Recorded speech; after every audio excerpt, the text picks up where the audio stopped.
Hi all, my name is Laurence and I am a PMM at Blocknative. Today, we're going to go over how to connect Blocknative's Transaction Boost on DODO. So, what's Transaction Boost? Well, it's a MEV protection aggregator that shields your transactions from MEV front-running and sandwiching attacks while providing real-time status updates.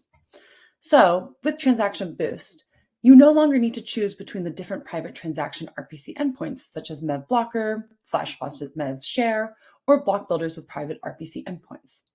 This is super beneficial for you as an end user because you actually can get faster and more reliable transaction execution because you're sending to multiple RPC endpoints rather than just one.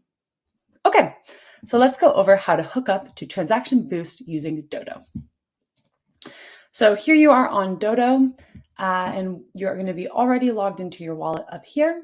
You're going to go to Settings, and then there's a nifty little privacy swap function. You're going to turn that on to on. You're going to choose Blocknative, enable privacy swap, and voila, you are connected.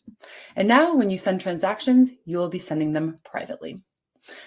A really cool other feature that Transaction Boost has is the ability to watch your transaction as it lands on chain using this Explorer.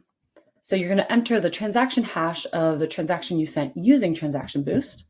I have a sample one here. Fetch data, and you can see that this one was confirmed and all the different transaction details. We hope you enjoy using Transaction Boost, and if you have any questions, hop on over to the Blocknative Discord, which you can find on our website right down here. Enjoy!